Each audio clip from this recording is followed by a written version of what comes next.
There's a survival skill you can acquire for $15 or borrow for free at any public library that has outlasted every currency collapse, every government food restriction, and every supply chain failure in the last 100 years.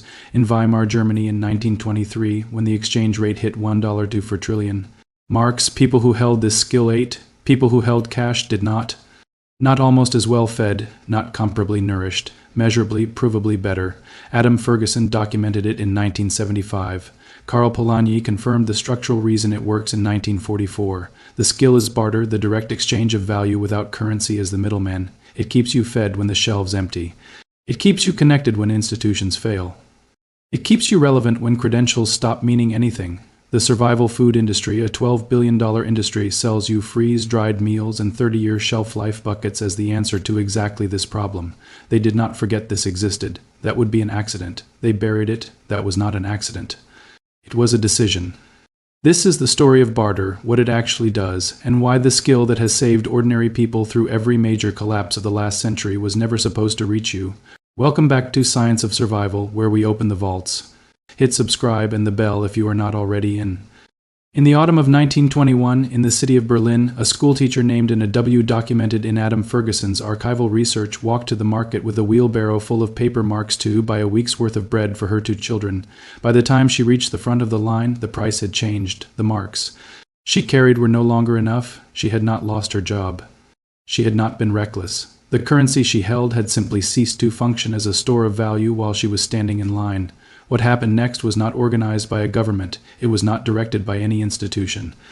It emerged, as Fergusson documents in meticulous detail, spontaneously and immediately among ordinary Germans who recognized what was happening. The currency was dying and something else had to replace it. Within weeks, a parallel economy of direct exchange had spread across German cities. A cinema ticket for a lump of coal, a bottle of paraffin for a silk shirt, a loaf of bread for a pair of shoes. The people who survived this period not just endured it, but navigated it with enough stability to protect their families were not the people with the most marks. They were the people with the most useful skills and the most established relationships.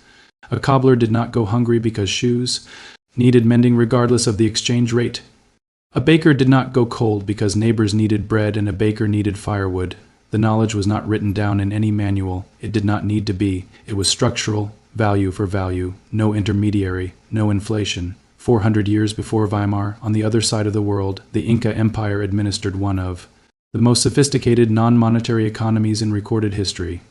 The Quechua-speaking civilization that built Machu Picchu operated under a system called Mita, a labor exchange network documented by Spanish chroniclers in the 16th century, in which skilled labor was the currency of the entire state. No coins, no paper, weavers, stone cutters, farmers, and engineers exchanged specialized capability directly. The empire fed millions across vertical climate zones, coastline, highland, and rainforest without a single coin changing hands. When the Spanish arrived and attempted to impose a monetary system, the communities that held the deepest Mita networks were the ones that survived the longest. The skill networks outlasted the conquest. 2 centuries later, on the other side of the Atlantic, Karl Polanyi traced the same pattern through medieval European village economies in his 1944 work The Great Transformation. Polanyi documented that before market economies became dominant, European communities had sustained themselves for centuries through what he called reciprocity and redistribution, direct exchange of labor, food, and craft, governed by social obligation rather than price. When monetary systems failed, and they failed repeatedly through wars, famines, and debasements, these communities did not collapse. They reverted. The knowledge was still there. The relationships were still there. The skill was still there. That is not coincidence. That is the immune system of civilization activating when the monetary layer fails. Modern science. Karl Polanyi, writing at the London School of Economics in 1944, identified the mechanism with precision that has never been improved upon. His central argument in The Great Transformation was that market economy systems where price coordinates all exchange are a historical anomaly. They are recent, fragile, and dependent on institutional trust.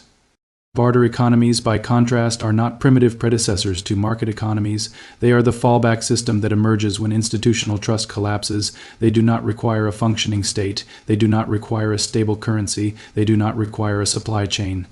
They require only 2 things: a skill someone else needs, and a relationship built on enough trust to complete the exchange. Polanyi documented that this system had re-emerged in every major economic dislocation he could trace across European history. The pattern was not gradual, it was not marginal, it was immediate emerging. Within days or weeks of monetary collapse, not months.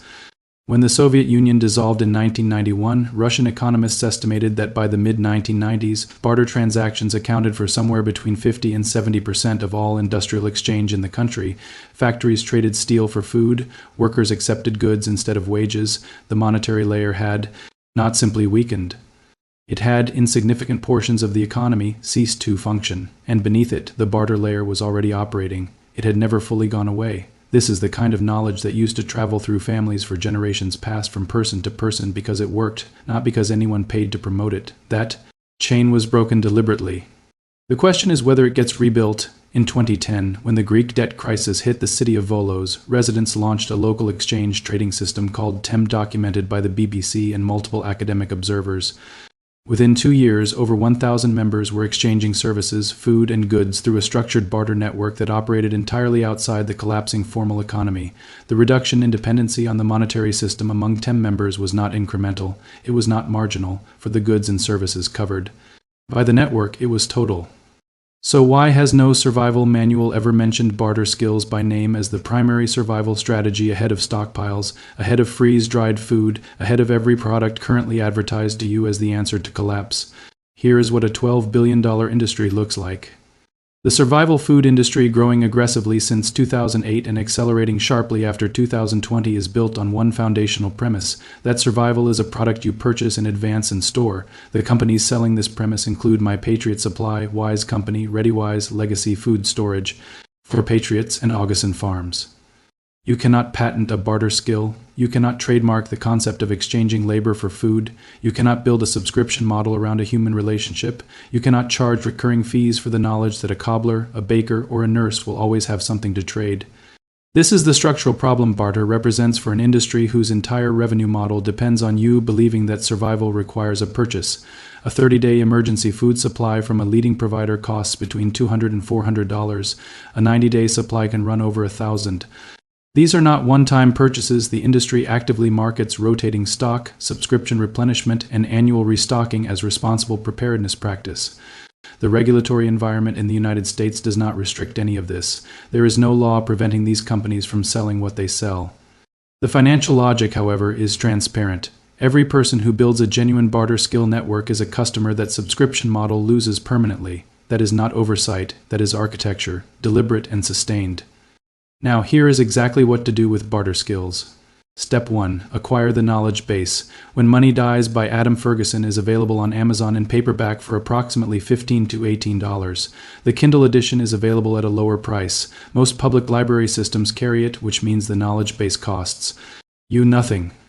Karl Polanyi's The Great Transformation is similarly available through any library system for free. Read both not for academic interest, but to understand the documented mechanics of how real communities survived real collapses using direct exchange.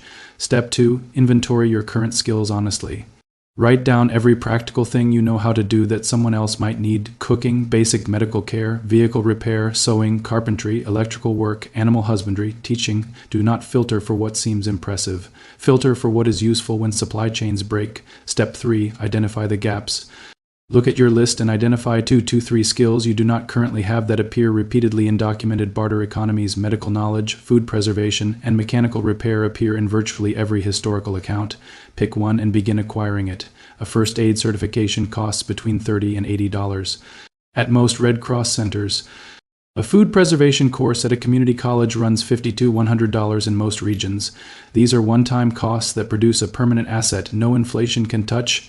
Step 4. Build the network before you need it. The Volos TEM network in Greece did not emerge during the crisis. It was built by people who saw the crisis coming.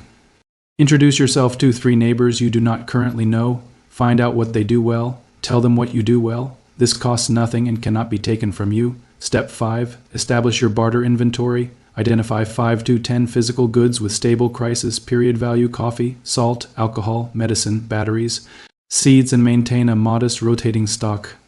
The entire inventory can be assembled for under $50 at any grocery or hardware store. Watch for this. When you can describe a practical exchange with a neighbor: my bread for your mechanical work, without any money involved, and both parties find it genuinely useful, the network is real. That is the system working.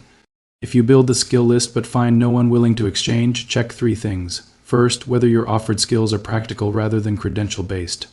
Second, whether you have established enough personal trust before proposing the exchange.